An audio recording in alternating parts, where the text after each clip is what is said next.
इतिहास अनवील्ड में आपका स्वागत है।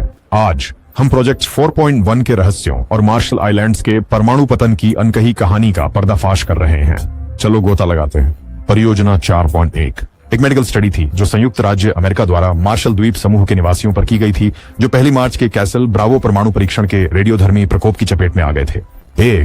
1954 अप्रत्याशित रूप से बड़े परिणाम ने अमेरिकी सरकार को मजबूर किया कि वह मार्च 6 या 7 1954 के करीब एक सप्ताह से भी कम समय में इस अध्ययन का आयोजन करे। इस नतीजे के जवाब में Castle Bravo weapons effects research programme में एक नया शोध अनुभाग जोड़ा गया।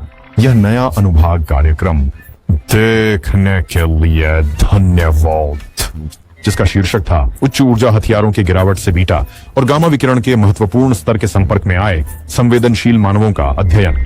नेशनल नेवल मेडिकल सेंटर के यूजीन पी क्रोनकाइट को प्रोजेक्ट अधिकारी नियुक्त किया गया। क्रोनकाइट ने गोपनीयता के महत्व पर जोर दिया। सभी कर्मचारियों को निर्देश दिया कि वे परियोजना के उद्देश्य और निष्कर्षों के बारे में किसी से बात न करें जिसे जानने की आवश्यकता न हो। प्रोजेक्ट 4.1 का दोहरा उद्देश्य, जैसा कि 1982 के रक्षा परमाणु एजेंसी रिपोर्ट ने बताया था, चिकित्सा और अनुसंधान केंद्रित दोनों था। इस प्रोजेक्ट का उद्देश्य विकिरण छोटों का मूल्यांकन करना, आवश्यक चिकित्सा देखभाल प्रदान करना और मनुष्यों पर विकिरण के प्रभावों पर वैज्ञानिक अध्ययन करना था। ऊर्जा विभाग की एक समिति ने बाद में नोट किया कि परियोजना ने चिकित्सा उपचार को विकिरण प्रभावों पर शोध के साथ जोड़ा। इससे मार्शलीज में यह धारणा बन गई कि उन्हें विकिरण प्रयोग में गिनी पिग्स के रूप में इस्तेमाल किया जा रहा है। प्रोजेक्ट 4.1 में शामिल संगठनों में नौसेना चिकित्सा अनुसंधान संस्थान और नौसेना विकिरण रक्षा प्रयोगशाला शामिल थे।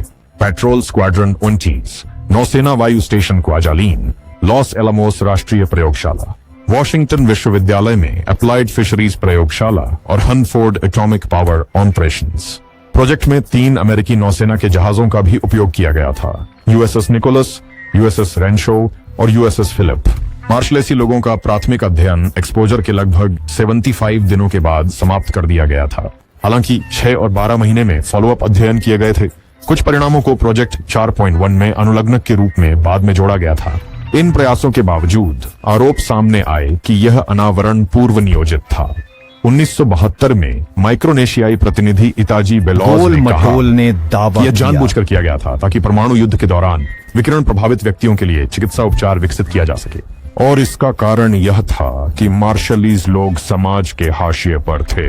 1994 में 1953 कास्टल ब्रावो प्रोग्राम का एक प्रोस्पेक्टस मिला जिसमें प्रोजेक्ट 4.1 का संदर्भ था, संकेत देते हुए कि यह ब्रावो परीक्षण से पहले योजना बनाई गई हो सकती है। हालांकि अमेरिकी सरकार ने दावा किया कि प्रोजेक्ट 4.1 का परीक्षण के बाद प्रोजेक्ट सूची में जोड़ा गया था। सभी आधिकारिक खातों में कहा गया है कि उच्च विकिरण स्तर डिजाइन की चूक के कारण थे और जानबूझकर नहीं थे। विवाद जारी है। मार्शल द्वीप समूह में अमेरिकी परमाणु परीक्षणों द्वारा बोए गए अविश्वास की विरासत ने इसे और बढ़ावा दिया, जिसमें सैकड़ों लोगों का पुनर्वास शामिल था और कई एटॉल्स को रहने योग्य नहीं छोड़ा, जबकि अधिकांश स्रोतों को नहीं लगता कि यह एक्सपोजर जानबूझकर किया गया था। यह निर्विवाद है कि संयुक्त राज्य अमेरिका ने जानकारी प्राप्त किए बिना मार्शल सहायता का सावधानीपूर्वक अध्ययन किया। यह अध्ययन उपचार के लिए कभी कभी लाभकारी था, लेकिन अक्सर ऐसा नहीं होता था, जिससे 1940 और 1950 के दशक में अणु ऊर्जा आयोग द्वारा किए गए अन्य गुप्त मानव विकिरण प्रयोगों में देखी गई नैतिक खामियां नजर आती हैं, जो केवल शीत युद्ध के बाद सामने आया। बार्टन सी हैकर, अमेरिकी परमाणु परीक्षण अनावरण के आधिकारिक इतिहासकार, ने प्रोजेक्ट 4.1 के आसपास हुए विवाद की चर्चा की। उन्होंने इस घटना के प्रबंधन में अमेरिका की आलोचना को सही बताया। इतिहास का पर्दाफाश देखने के लिए धन्यवाद। अगर आपको परियोजना 4.1 पर यह गहन डुबकी जानकारीपूर्ण लगी और अधिक रोचक ऐतिहासिक खुलासों के लिए लाइक, शेयर और सब्सक्राइब करना न भूलें। अगली बार मिलते हैं।